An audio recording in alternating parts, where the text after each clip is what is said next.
So we're getting word that, if there is going to be a deal between China and the United States on the trade front, it's going to be maybe a partial deal. It's going to be a watered down deal. And we're hearing as well that pre-negotiated agreement on currency could be part of a U.S. China trade deal in exchange perhaps maybe of a moratorium on any new tariffs. What does a partial deal between China and the United States mean for your clients? What are you hearing? And what does it mean for JPMorgan in your big game plan for China expansion? Thanks, Steve. We see big potential in China, and that's why we've been building up our operations. But more importantly, of course, front and center, tariffs, quarters, cause a lot of concerns from business in terms of margin, in terms of the investment strategy. If you have looked at our house analysis, we look at our manufacturing expectation index, it's actually dropping to a level that's pointing towards contraction, going as far back as 2009. Yeah. And I think it goes with what we're seeing more into real print of data, where we have the sentiment factor of businesses, which pulling back on capital expenditure.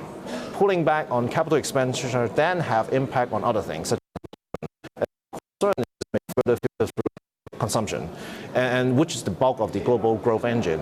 So we think these are concerns, and it's getting more united. And China is so global systematic, it's not only affecting China itself, but the global supply chain.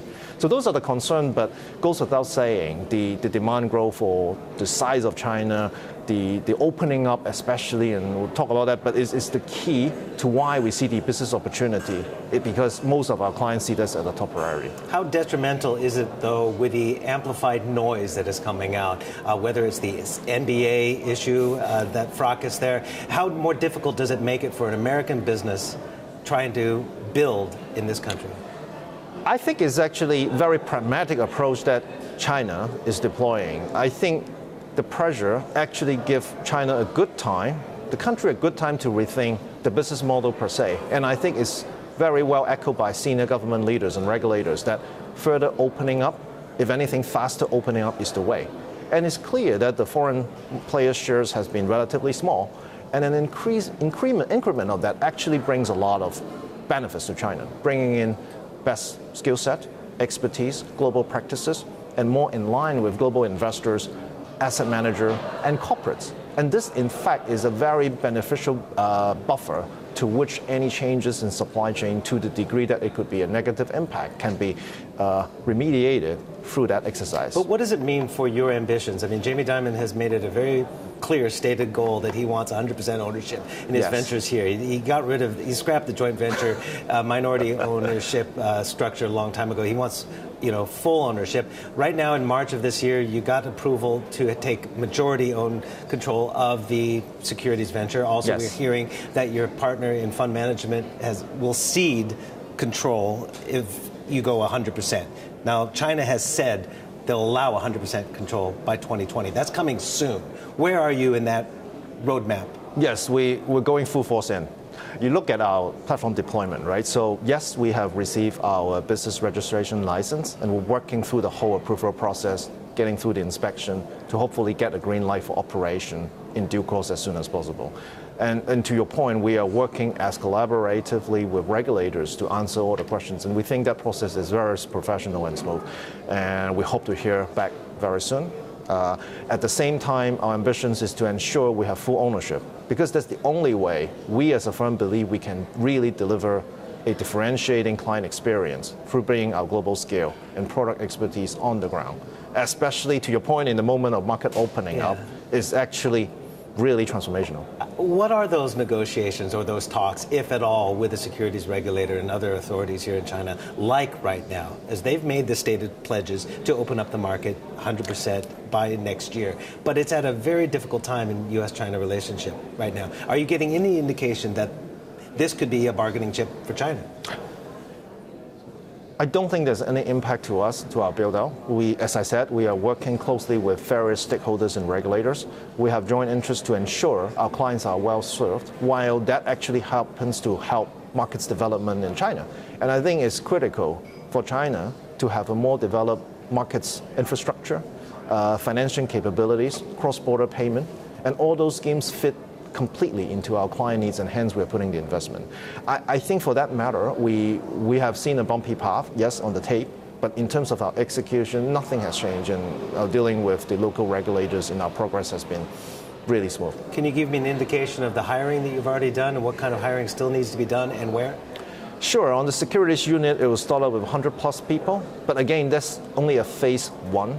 We are looking at further product licenses as we add in more capabilities in derivatives and financing and in other areas of asset management, etc. So all that goes into further hiring. And that's just the securities. We're beefing up our subsidiary bank on the ground, which is already doing flow banking, corporate banking, commercial banking, wholesale payments, and we're trying to connect with our global payment solution, especially technology deployed in blockchain, AI, to make sure we put our best global solutions to the use of cross-border and domestic solution.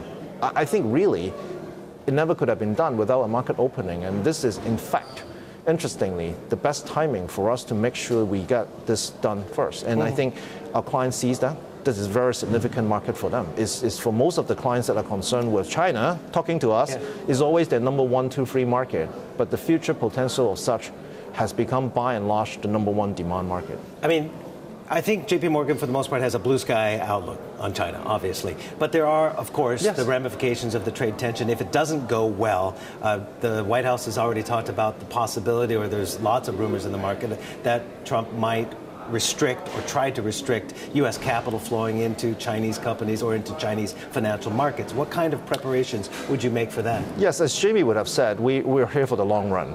We have invested in China since 98 years ago. In fact, in 2 years' time, we're celebrating a really 100 years mark. So we're here for the long haul. We're not here for only a fair weather day. So we feel very convicted that the growth, the structural changes of China into a more consumption-based demand with a global significance is a key piece of completing our future plan of our wholesale businesses. So for us, this is a strategic priority because that's for our client. So we're happy to ride it through. There will be volatilities, but we're very convicted about this country's potential. I mean, China obviously has made these pledges in the financial services sector of market access to open it up to foreigners for 100% takeover in the securities area. But there's still lots of concerns. AmCham was out with a report earlier this year about, of course, Shanghai wants to be an international financial center by 2020. But again, a lot of the concerns still are on the inconvertibility of the renminbi and the capital controls, the transparency in the market. There's still so much more reform. Has this trade war or the slowdown of the Chinese economy, in your estimation, slowed the pace of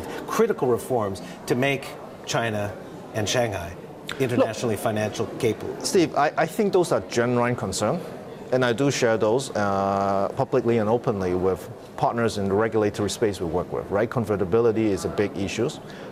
Inflow, outflow, and reserve is meant to be reserved when you need to use it, and that's, guess what, when times are tough. So I think it's well understood that also there are very complex problems in China to resolve. So it's not just one, but the combination of those. I think it's a very methodical approach to gradually do this. And most of our clients have shared similar feedbacks, suggestions from corporates, investors we have been working with. But it's really exciting when you look at the State Council's new 11 rules that it's not just what I'm covering on our own business on asset management, securities, and futures and options. When you look at insurance, life insurance company, the asset management arm, pension funds reform, they're all giving ideas about how to embrace global expertise. So I think many of our clients across those spectrum are also very excited about the potential to participate. So that brings inflow, and those are the elements I think we need to watch out. Corporates the same, and in the demand space, as I talk about the restructuring of China's economy, and one of the fundamental drivers, I think, for China's growth at a 6 or further above percentage for the last 10, 15 years has been urbanization. And that is not going to slow down. That, in fact, is speeding up when you look at the connections of pointing Chongqing, right, to Hainandao, to make sure we have key infrastructure. So this is actually accelerating rather than pulling back. But I think it has to be at a speed bump that China well understood that it is not making mistakes. And it's a learning process.